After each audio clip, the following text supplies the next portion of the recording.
The history of sake goes back thousands of years and has its roots in Japanese rice culture.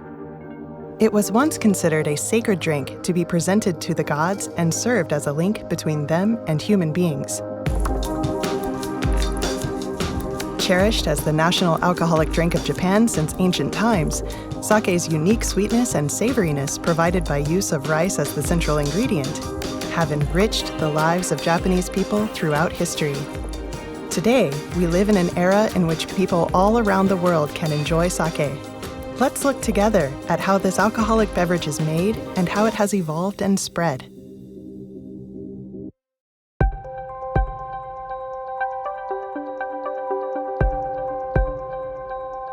Alcoholic beverages evolve along with humanity and its history and culture, and alcohol in each country around the world has unique traditions and characteristics. In Europe, for example, grapes are grown widely, and thus wine was created, while abundant barley and wheat growth also led to the creation of beer. All of these beverages having been around since ancient times. As for Japan's sake, it is not a distilled alcohol, nor is it a fruit-based alcohol like wine. It is made of rice, which gives it diverse aromatic and flavor properties. In recent years, people around the world have been taking an interest in sake, yet the history of rice-based alcohol and when its production in Japan began is not actually known. However, old mythological records dating back thousands of years do make mention of sake. Furthermore, government certification of sake producers started as far back as 1,000 years ago. This started in the Kamakura period, which lasted from 1185 to 1333, when sake making was commercialized all throughout Japan, and the production methods we use today were established. Since then, Japanese people have continued to refine and develop strong ties with sake culture throughout their long history. There are currently hundreds of different types of rice grown in Japan, some of which are used to make sake. Rice designed specifically for use in sake making is known as shuzo kotekimai, meaning rice optimized for sake production. This type differs from standard rice used for consumption in that it contains less protein content, dissolves well over long periods in low-temperature moromi as fermentation mash, and facilitates effective alcoholic fermentation. Let's start by exploring the production process that creates the beverage known as sake. Sake production starts with rice polishing, washing, and soaking. Rice polishing refers to the milling away of each grain's outer layers. This is followed by washing of the rice and then soaking it so it can absorb water. Next, the rice is steamed. Sake rice is cooked using steam, resulting in rather hard and crumbly grains. After this, the rice is moved to a dedicated room where Koji fungi is added and allowed to proliferate for 2 days, a process called Koji batch production. The Koji cultivated rice is moved to a tank, and then steamed rice, water, and the grown starter yeast, known as shubo, are added in stages. The shubo initiates the alcoholic fermentation process and creates what is known as the moromi, or fermentation mash. Over a 4-day period, the ingredients are gradually added, usually in 3 stages, to brew the alcohol. This important process is known as sandan jikomi, meaning 3-stage brewing process because of the 3 stages in which ingredients are added.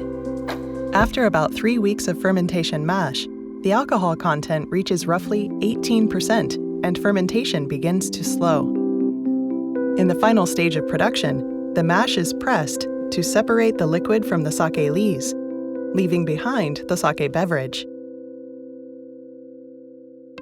Japan's only national government research center for sake, the National Research Institute for Brewing, NRIB for short, carries out scientific research, such as production processes and others, in an effort to further advance sake production technologies and techniques.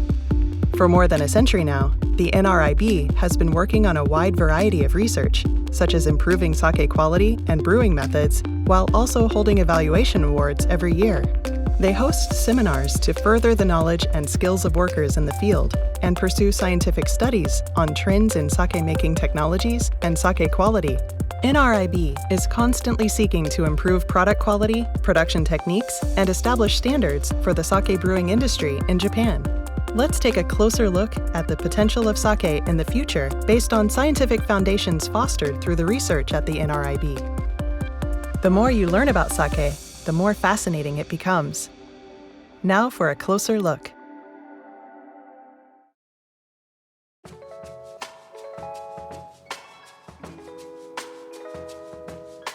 影石さん、ちょっとこのお酒とこのお酒飲んでみてください。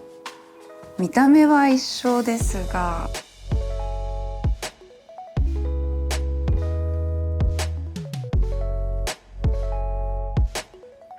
味が全く違いますね。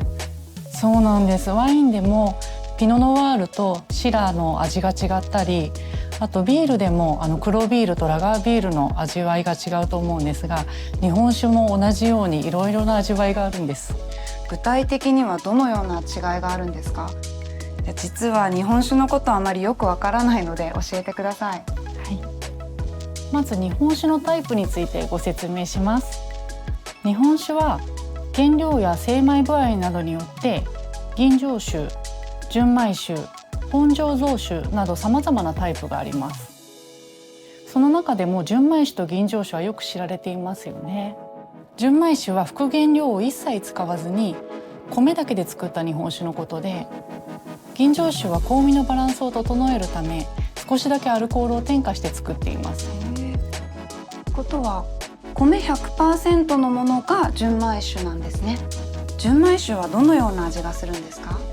純米酒は米に由来する風味が豊かで濃純です。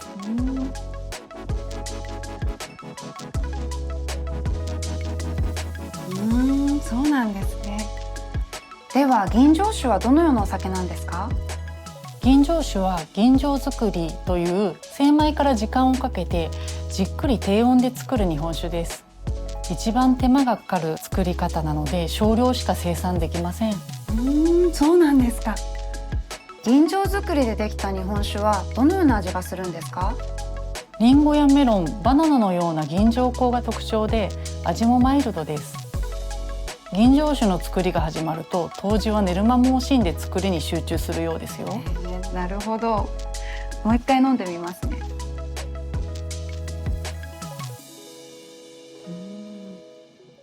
吟醸酒の価格は高いですが、それだけの価値はあります。風味の話ついでに日本酒の熟成期間と香味の変化についてもお話ししましょう。興味あります。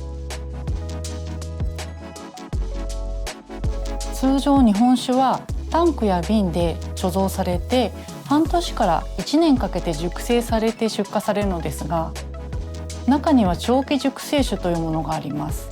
一般的には古酒のことですね。最近の貯蔵技術の発展で意図的に長期熟成させて味わいを引き出す日本酒もあります。長期熟成酒は劇的に味が変わるって聞いたことあります。色も琥珀色になるんですね。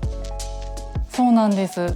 火入れと呼ばれる加熱殺菌した日本酒でも長期保存することで糖分とアミノ酸が反応してメラノイジンという着色物が作られ琥珀色や山吹色になるんです。なるほど。味や香りはそれぞれどんな風に変わるんでしょうか？香りはカラメルや蜂蜜、木の実やスパイスなどを感じさせる複雑な香りに変わっていきます。味は口当たりが滑らかになり、貯蔵前の日本酒とは異なって味の複雑さやコクが生まれてボリューム感が広がります。日本酒っていろんな表情を持ってるんですね。面白い。ではThe more you learn about sake, the more fascinating it becomes. Try various sake for yourself and find your personal favorite.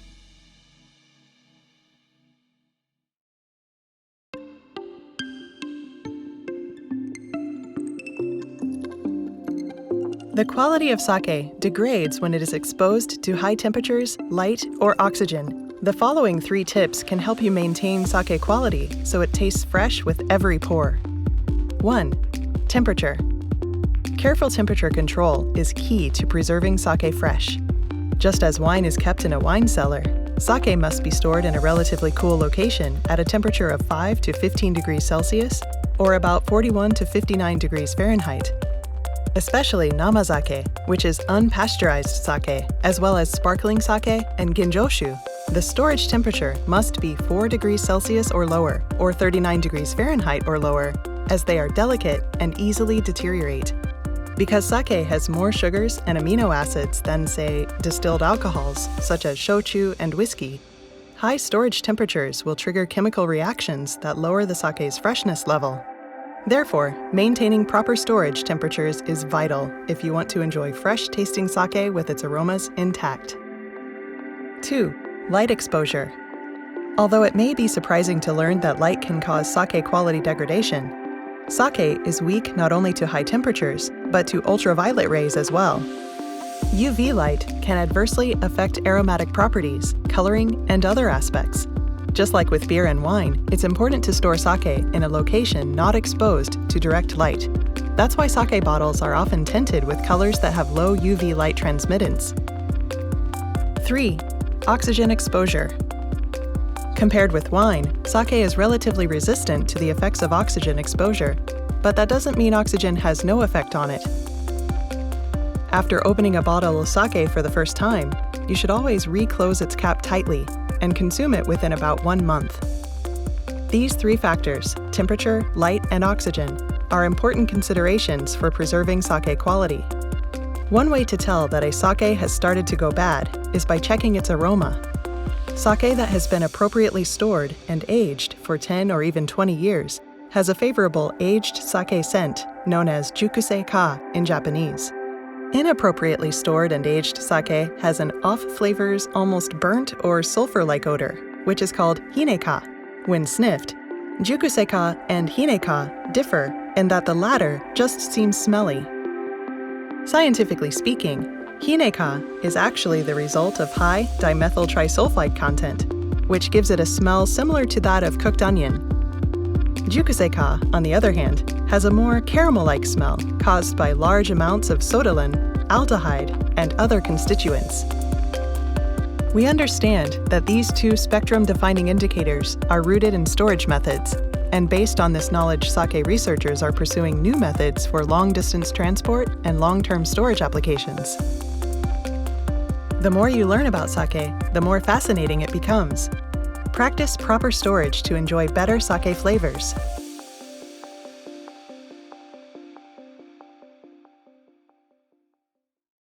It's a common misconception that sake only pairs well with Japanese cuisine. That's actually not the case at all. 影石さんは普段はお料理はされますか？実は知られているようで知られていない料理と日本酒のペアリングについて種類総合研究所の研究結果を見ながらお話しませんか？私の経験的には湯豆腐などのさっぱりした和食には日本酒が合いますし、フランスでは料理とワインの関係はマリアージュに例えられて、一般的には鶏肉、魚料理と白ワイン、赤身の肉料理と赤ワインは相性がいいと言われていますよね。おでんの大根などは日本酒と相性がいいですが、赤ワイン、白ワインとは相性が良くない。一方でカマンベールチーズは日本酒もワインも相性がいいらしいですね。ちょっと食べ比べしてみましょう。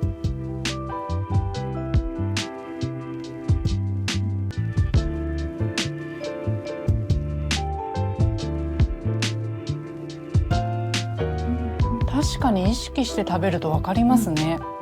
もう少し科学的根拠について深掘りしてみましょうか。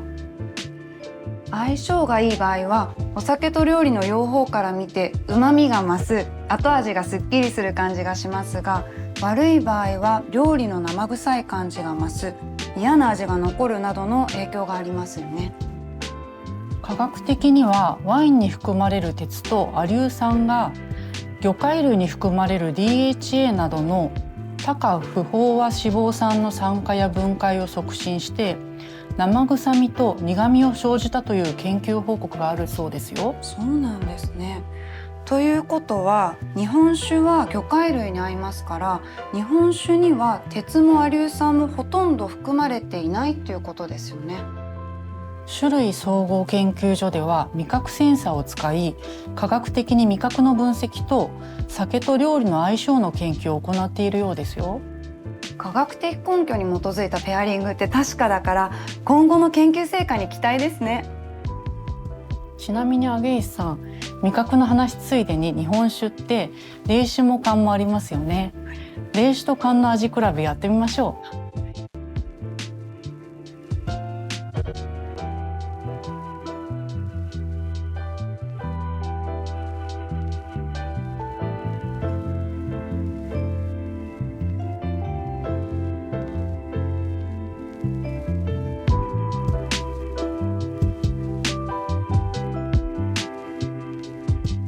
缶にするとフルーティーな香りが飛んでしまうので、吟醸酒の場合は冷酒の方が向いてますよね。一方で純米酒の場合は冷酒でも美味しいんですが、缶にすると熟成香がまろやかになるのでまた違った美味しさですね。そうなんです。このグラフのように温度によって日本酒の味の強さが変わるのが見れます。例えば酸味は温度が変化してもあまり変わりませんが、甘みは22度を超えたあたりから徐々に伸びて、体温に近い約37度で一番甘みが出る。それと反比例して苦みは37度あたりで一気に落ちる。こうやって温度の変化でテイストが変わる日本酒って奥が深くないですか？実は熟成酒の方がまた缶にあったりするんですよ。熟成酒がですか？はい。飲んでみたい。缶にするんですか？Sake certainly is a fascinating drink. Enjoying delicious food is a good way to enjoy life in general, and tasty sake paired with food can enhance those experiences even further.